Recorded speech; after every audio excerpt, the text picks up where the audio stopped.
I believe in sunshine, even through the rain. I believe in happiness when I'm going through the pain.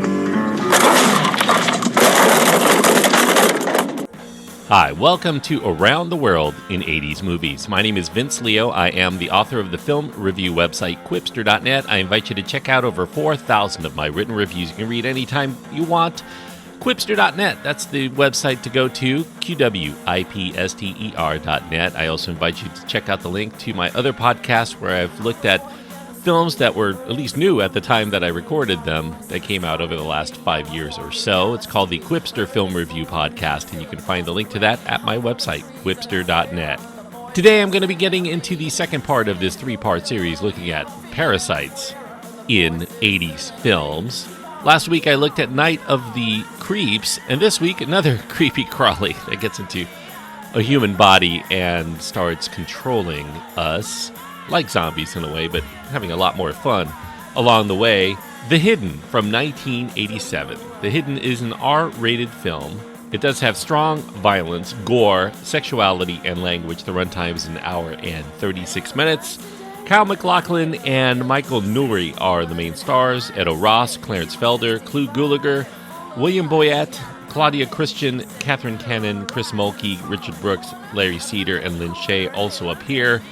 The director is Jack Sholder, and the screenplay credited to Bob Hunt, but that's a pseudonym for Jim Kauf. Kauf actually came up with the plot for The Hidden. Way back in the day, he was musing about escalating reports he was seeing on the news, random acts of violence, no sense to make of it at all. He watched all of this and didn't know what to make of it. Usually the perpetrator of this violence is described by the neighbors that knew him as a quiet person. They never really suspected that that person would be capable of doing something so horrible. And Kauf had this inspired notion over time of like a body snatcher scenario where all of these people were actually good people, the quiet people that their neighbors described them as, but their bodies were used for a bit by some sort of malevolent being who made them do despicable things until they could no longer be used, and then that being would move on to the next host undetected. And Kauf liked this idea of a villain not being a specific person, that it could be anyone, it could move to anybody. And so he proceeded forward with this story about some sort of alien parasite that comes to Earth and then gets into a person's body, controls them, and then uses them for its perverse pleasure, at least until that person gets caught or killed, and then it moves on to the next host. In addition to being an established screenwriter, Kauf also had a passion during this period to direct movies. While he was writing what was then called just Hidden, he strongly felt that he had the vision to bring Hidden to life as its director. But it was never to be. Nearly every studio turned the script to Hidden down, except for Heron Communications. Heron produced the Nightmare on Elm Street sequels, and they were in a partnership with New Line Cinema. So they bought the script, but they had no intention of letting Kauf direct. Kauf's debut feature as a director was out around that period. It was a misfire comedy from 1986 called Miracles, and that was deemed a mediocre effort at best. New Line felt that Kauf did not have adequate skills as a director to make Hidden a success for them. So Kauf spent a day with New Line before he decided he just didn't want to stick around anymore. He chose instead to put all of his effort into another movie that was being made out of one of his scripts, Stakeout, which was a screenplay that he not only wrote, he also served as a co-producer on that project, the first effort from his new contract with Disney's Touchstone division. And because of so many studio rejections, Kauf found himself in a situation where he had to choose between letting someone else direct his movie or maybe having it never made at all. So Kauf reluctantly okayed the sale, but if New Line wasn't going to allow him to lead, he didn't want to also stick around for those inevitable rewrites to his original screenplay, so he changed his name in the credits to Bob Hunt. That was a pseudonym he had used once before on a prior horror science fiction effort back in 1981 called The Boogans. And he used that name, and by the way, the name came from one of the main characters of his first script effort, which got turned into a Canadian film called Utilities. It was made in 1980, but it didn't get released until 1983. And he used Bob Hunt as a pseudonym back then to avoid being typecast early on as just a writer of horror.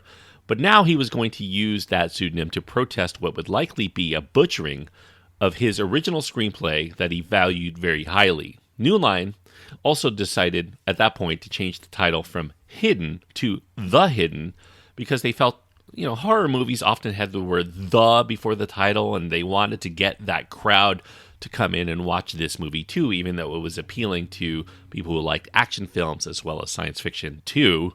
Now, during this time, New Line Cinema was negotiating with director Jack Sholder. Sholder was the director of A Nightmare on Elm Street 2, Freddy's Revenge, and they wanted him to direct A Nightmare on Elm Street 3 as well. But Sholder turned down that because he was not really a horror fan. He didn't want to further cement his reputation as only a horror film director. He felt the curse at that time because horror vehicles were all that he was being offered in terms of scripts, and he found nearly all of them that he had read terrible. New Line's head of production at that time, Sarah Risher, she had worked with Sholder for a few years, since New Line's days as a distributor when they were cutting trailers together, and Risher determined to find something that Sholder might be the right fit to do for them. She sent him the Calf script for Hidden, the cop movie with science fiction elements, to see what he thought.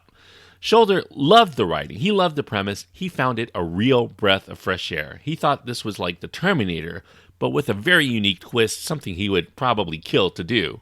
There was one snag, though. New Line had already been talking about another director for Hidden, so he was kind of semi-slotted in there.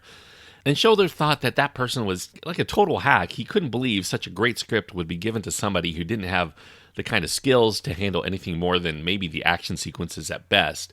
But this other guy also happened to be a friend of producer Robert Shea. He was a tough-minded executive who Sholder had worked with on his first two features. Sholder pitched his vision to Shea, and Shea was impressed enough to turn it over to him. And also, New Line gave him a budget of $5 million, and that made it the most expensive New Line production to that date. Now, as I mentioned, Sholder did not like the horror genre, but for him, it provided the quickest avenue to becoming a Hollywood director. Unlike somebody like, say, Wes Craven, Craven really expressed himself through horror. Sholder did not relate to horror at all, so he had to find other ways to express himself despite being in the horror genre. Sholder said he was more influenced by humanistic directors like his favorite, Jean Renoir, and he tried to bring some of that emotion into a lot of the cheap and very bleak movies he had been assigned to create. He tried to find the human element in whatever he did. Now, although Sholder thought Calf's script was really enough to make a good movie out of as a cop thriller, he felt it lacked the soul, something extra to be truly great. A deeper emotional theme should be further underscored, particularly on what it means to be human. If the bad alien that was going around from host to host was attracted to humanity at its worst, in other words, it exhibited selfishness, the good alien that comes to Earth also to take it down should also learn about humanity at its best, in other words, selflessness. Sholder also wanted the two heroes, the alien cop and the human cop, to bond during their limited conversations together. In Calf's script, Beck's only family was his wife, and their relationship was portrayed as very jokey and superficial. Sholder wanted to change that. He wanted Beck's home life to be full of love, full of warmth. He wanted to add more personality to his wife's character, and he also wanted to add a daughter to the family. This would be a connection to bind the men because he was going to give Gallagher, the alien cop, a backstory that he lost a life mate and his child that he cherished just as much, and the bad alien is the entity that killed them. Beck's daughter would be highly perceptive to Gallagher's true nature, so that in the end, she willingly accepts what happens, and that's something would be very important to the character arc of Gallagher. Now, I think here I should go into the plot. We go to an LAPD detective. His name is Tom Beck. He takes down this bank robber at the beginning of the film. This bank robber seems to be going berserk in one of the bloodiest shootouts in department history. What Beck doesn't know is that the culprit actually is being controlled by this parasite within his body that loves danger. It loves money. It loves speeding and hard rock. Everything that humans find exhilarating, it really feeds off of. So this alien parasite, though, cannot be killed by normal means. Instead, it moves from host to host whenever the body that it's in is about to expire or it's trapped and it wants to get into another body. So we find FBI agent Lloyd Gallagher enter the scene. He's on assignment from Seattle to help apprehend the perpetrator or perpetrators on killing sprees, the likes of which has the LA cops stymied. So Gallagher seems to hold the key as to why normally good people are going bad all of a sudden, but he's not letting on why. And then we find out through the course of it, the backstory, that he's actually also an alien inhabiting a human body that is there to basically exact revenge on the creature that took out his family. Now, according to Calf, he named the alien character Gallagher because he liked the actor named Clu Gulager, and he also thought Gallagher was more common of a name, and he liked the name, so he gave the alien name, at least his human name, Gallagher. Completely coincidence. Sholder was somebody who had worked with Gulager before in A Nightmare on Elm Street 2, and he cast Gulager here in this film, not as Gallagher, but as the police captain. Now, Michael Nouri, he originally auditioned to play Gallagher. However, Sholder did not really take him very seriously at that time. He already had somebody in mind for Gallagher, but Nouri was somebody formidable, at least. He had co-starred in Flashdance, and instead of having a casting director or another assistant read lines in some sort of ineffective manner, Sholder got the idea while Nouri was there to have him read lines opposite the person that he wanted for Gallagher, Jeff Fahey. Now, Nouri did very well reading Beck's lines, so he stuck him into Beck's role instead of Gallagher, but sometime later, Fahey ceased to be available to them, and that left the Gallagher role still open. So they cycled through as many actors as available to audition to come in prior to filming, and it came down, ultimately, to Kyle MacLachlan and, maybe fittingly given his name, Peter Gallagher. The studio suggested MacLachlan looked too slight, and Peter Gallagher had much more of a physical presence, so they opted that he go with Peter. But Sholder liked MacLachlan's performance in Blue Velvet. He thought he was a terrific actor, and he convinced New Line that MacLachlan's vulnerability, his slightness, was an asset for what he wanted to do with that character in the film, and they bought it, so they let him cast MacLachlan. Now, during filming, Sholder worried that Nouri's strong performance that he was giving was dominating the film, that MacLachlan was almost an afterthought compared to Nouri, and he started to have second doubts that maybe MacLachlan was perhaps the wrong choice. However, later on when he started editing the film together, he began to appreciate MacLachlan's very understated, very subtle performance. All of these things that he did in a very quiet fashion to bring Gallagher to life. In many ways, MacLachlan, surprisingly, steals the film, makes it his own, and gives the perfect performance. Sholder has gone on to say, throughout his career, Kyle MacLachlan is perhaps the best actor that he had ever worked with. Extremely easy to direct, delivers a solid performance every time. In contrast, Sholder considered Nouri kind of a royal a-hole. Whatever Sholder asked him to do, Nouri seemed to argue he wanted to do something different. Sholder felt Nouri either didn't trust him as a director, or maybe he was resentful because he was not able to capitalize on Flashdance, major success, and now he's stuck in a B-movie directed by somebody whose only notable credit was A Nightmare on Elm Street 2. But regardless of the motive, Sholder thought Nouri deliberately was undermining his authority. He wanted to make him look like an idiot in front of everyone else. It required a great deal of Sholder's mental energy day in and day out. And occasionally he had to employ reverse psychology to try to get Nouri to do whatever he wanted. So it was a toxic environment on the set whenever Sholder and Nouri were together, and that contributed to kind of a negative vibe throughout a lot of the days of filming. And on the last day of Nouri being there, when traditionally everybody comes by to congratulate their main actor for a job well done, nobody said anything to Nouri. Everyone just walked away. Nouri had to see himself out without a word. Now, Sholder decided to make other script changes to Calf's screenplay. He wanted to keep the concentration on his main themes of what it means to be human. He wanted to keep the concentration of the story on his main themes.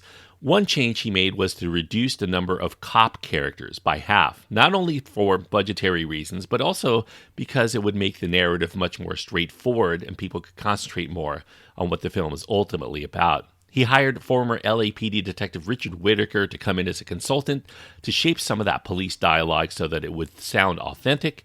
And that was especially important to Sholder because he was a big fan of director Sidney Lumet, and he felt that this was a cop movie that he could do primarily in the style of Lumet, instead of mainly a science fiction or horror genre piece that would only appeal to them, he felt this had a broader appeal to people who like cop films.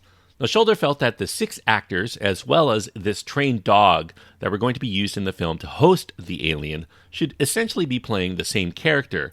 By the time the parasite takes over their bodies, those people cease to exist except for their bodies. It's the alien parasite that is controlling them, and so therefore all of these actors should be delivering essentially the same performance. So he called together all of the actors that were going to be playing the host for this parasite to work on character uniformity throughout the movie. So they got together, they developed a lot of mutual behavior, the way they moved, they would be stiff, they would be awkward, they would have limited vocabulary. And during this time, Robert Shea, the producer, also wanted at least one physical tick that all of the humans could perform that the dog could also do. And that way the audience would know when the dog gets taken over at some point. So the dog's trainer, he mentioned to Sholder that the dog had a tendency to stick out his tongue whenever he started getting aggressive. So the humans all started showing their tongue as kind of a physical tick to show the audience that they were under alien control as well. Claudia Christian, she plays one of the host actors. This was before her Babylon 5 days. She had to be very crafty when she auditioned for the role of Brenda the Stripper, her first movie role, and this was going to be a big splash for her. The script described Brenda as big busted, which Christian was not. At the audition, when she found out about this requirement, Christian stuffed her bra with her socks as well as many tissues around the place that she could find. And she was called back to show them her physique in a bikini. They wanted to see a little more of her. But of course, they were going to find out until she made fake boobs using a mix of shoulder pads as well as electrical tape to keep it together. And then when it came time to show her body through this second audition, she decided she was going to quickly draw their attention away from her fake chest by ripping open her dress, quickly spinning around, and then walking out so they saw her backside. That ruse worked because she was offered the part within the hour. Now, Jack Sholder was unhappy with Christian's deception. He had the costume designer devise a set of prosthetic breasts that could be worn under a cut-off t-shirt, but that also meant that Christian was not going to be going topless during her strip routine as intended, so Sholder decided to accentuate Christian's backside. Christian, though, before her performance, determined she'd have to lose weight quickly to look good for her big screen debut. So she went to this clinic that put her on a 500-calorie-a-day diet. That was mixed with vitamin shots and this substance that was meant to curb her appetite, containing the urine of a pregnant horse. Christian loved the experience working on this film, except for this minor injury that she incurred when one of the squibs on her jacket burst and a particle hit her in the eye. Although she was not permanently harmed, Christian lost the ability to shoot prop weapons without a blinking reflex kicking in after that. And the worst part of Christian's experience came afterward. Christian gained a stalker who had seen the hidden and believed that she was actually some sort of alien who had brought AIDS to the human population. At least that's how Christian describes him. This stalker followed her in his car. He pleasured himself in front of her house. She called the police, but they said they couldn't really do anything. This was prior to the Rebecca Schaefer anti-stalking laws. One cop even suggested when she called again that she invite this guy inside and then shoot him and then claim he broke in. Making matters worse, it was the stalker that got her arrested. She got into a car accident sometime later. She was trying to lose him as he was following her, and then she ran from her vehicle after she had an accident. She saw him get out of his car and approach. She left the scene, and then he vanished when the crowd formed, and the cops didn't believe her story on why she fled the scene of an accident. Christian was slapped with 6 months of community service. She had to bake cookies for a playhouse as part of her punishment. She hated doing this, so she made a deal with the playhouse to pay for the theater's roof repairs if they signed off on her service. Now, getting back to the film, Sholder was excited to direct his first car chase. Robert Shea told him, don't bother with this car chase. Modern audiences were so used to car chases, they found them very routine. Sholder had no experience to make one, so it was not worth the time and expense to go into it. But Sholder determined he was going to make something truly special. He wanted to make the best car chase that Shea and everybody else had ever seen. So he had his assistant pull together clips of some of the great cinematic car chases in movie history to study what made them so exciting. He considered the French Connection to be the best that he had seen. The excitement in that film was that the action went from car to car, including putting us in the car looking out at the road in front, instead of what the others were doing, which was observing them from the outside. So Sholder had 3 cameras placed on the car. One was mounted on the front bumper to give the view of the road as the car traveled. There was a driver's POV putting you directly in the car, and then another camera over the driver's shoulder. Now, for exterior shots, he used wide-angle camera lenses that were placed where the cars were going to go by so that it would look a lot speedier than it was, because the car would get very small to large in a short amount of time, so it gave the appearance of acceleration. Stunt drivers also got close to these cameras as possible to give those appearance of high speeds. And what Sholder did really did work. Those car chases are kind of exhilarating, and what made them so was not necessarily all of these techniques, although they did come in handy. But what Sholder found that was interesting about this particular chase film is that this was with an alien who controlled humans, knowing that it could not be killed. Usually the goal of the person being chased in a car chase is to find a way to survive and then get away at the end. But in The Hidden, the driver did not care at all about its personal safety of the human on board. It couldn't be killed in an accident. It had no care also about the innocent bystanders that got killed along the way.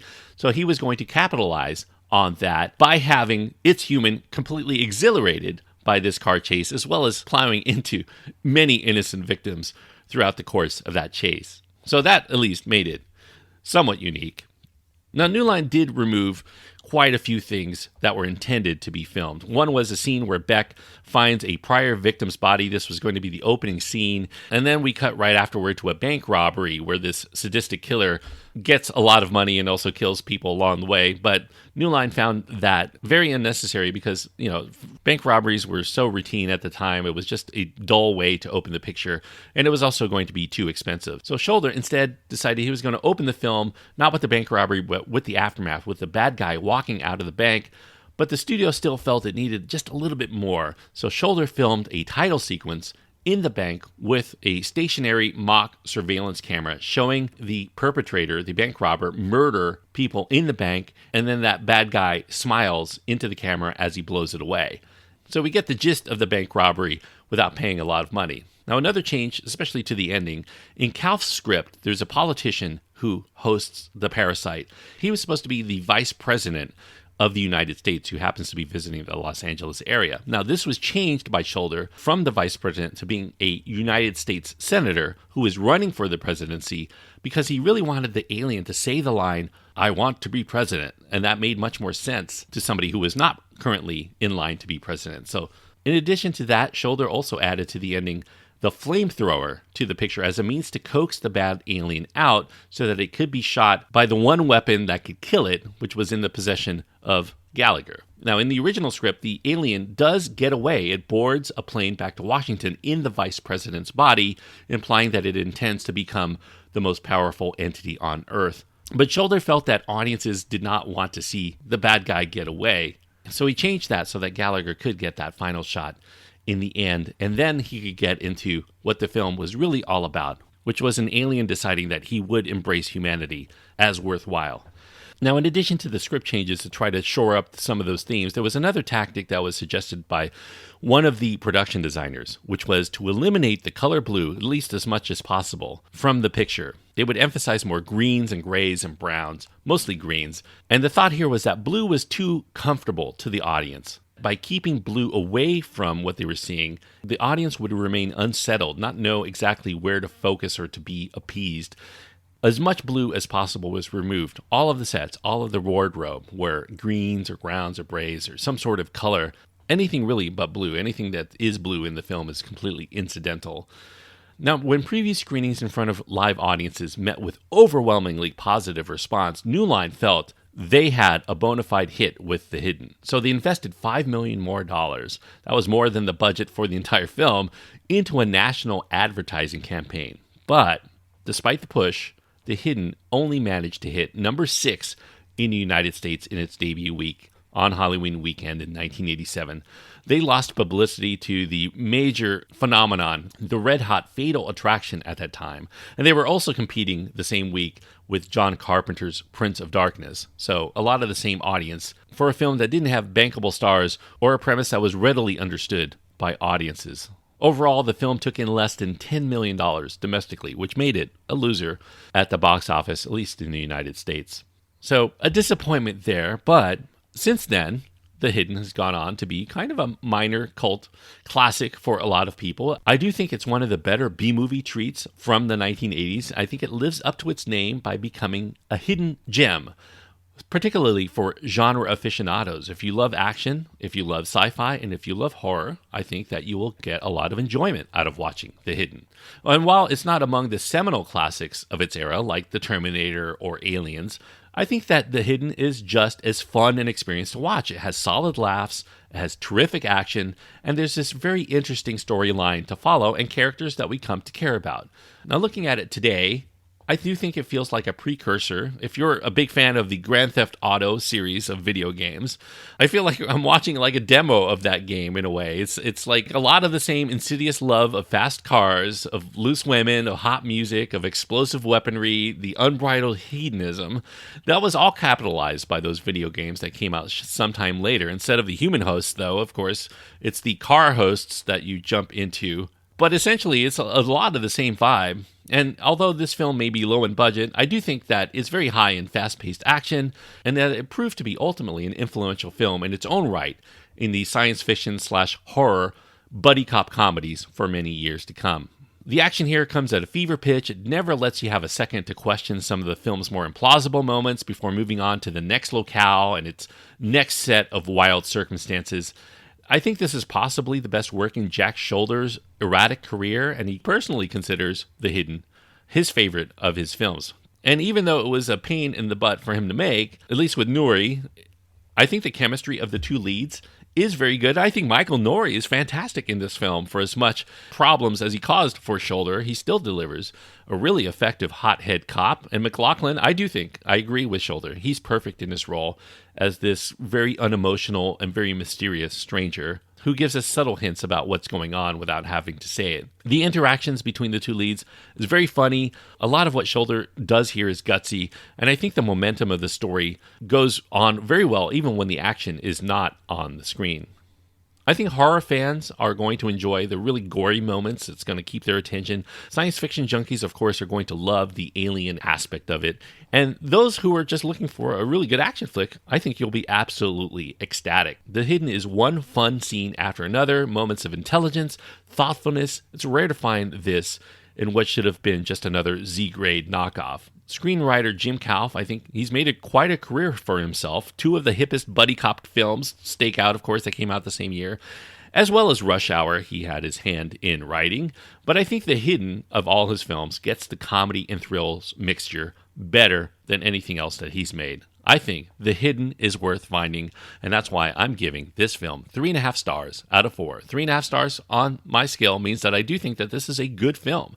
If you're a genre fanatic, if you like action, sci-fi, or horror, I think that this is one of the best of the hidden gems that you will find out there that people don't talk about as much as they should. Certainly, if you love The Terminator for all of those reasons, this is about as good as a non-Terminator film has been in capturing the formula of The Terminator and doing it in a very refreshing and unique way, even though at its core it's a lot of the same plot, but it definitely does stand out by being its own entity, even though the characters within the film are not their own entity anymore. So, 3.5 stars is what I give The Hidden.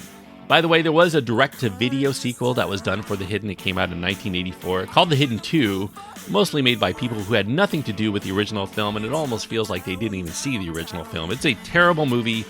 I definitely do not recommend continuing The Hidden with that film. I'm not going to cover it because not only did it come out in the 1990s, but I vowed never to watch it again. At some point, they also considered making The Hidden into a TV series. Sholder was going to be involved. They were going to have a different body for the bad alien week after week, but it just never came to fruition. New Line Heron sued the makers of an NBC TV miniseries called Something Is Out There in 1988 for copyright infringement because of the many similarities in the story. This is a premise that has been done quite a bit since, I think the most notable one being the film called Fallen. It has a very similar plot, but instead of an alien that is taking over the host bodies, it's a demon causing all of the mayhem. Anyway, this is a film whose ideas have been recycled through so many other properties, although, to be fair, it's also a film that has recycled many other films to become what it is. But still, very good for the B-movie that it is. So, anyway, thank you for listening. I hope that you enjoyed this review. If you have your own thoughts about Hidden that you want to impart to me, you can find my contact information at my website. That's at quipster.net, QWIPSTER.net. Links to my Twitter feed, my Facebook page, my Instagram. My email is probably the best way to get in touch with me if you're so inclined. As far as what I'm going to be covering next week, well, it's going to be a movie that most people who listen to this podcast have heard of. It's probably a favorite among many of you. And the villain is not quite a parasite in the same way that it was in Night of the Creeps and The Hidden, but definitely is parasitic in many respects. Going back to 1982, John Carpenter's film that was a failure at the time, but has gone on to be kind of a cult masterpiece for many people, The Thing from 1982. That will be the film that I cover on the next episode. So I know a lot of you are going to be excited because some people have been asking me to cover that. So it will be on next episode. So check that film out again if you need to prepare for my thoughts on that. And until next time, thank you so much for listening and joining me on this trip around the world in 80s movies.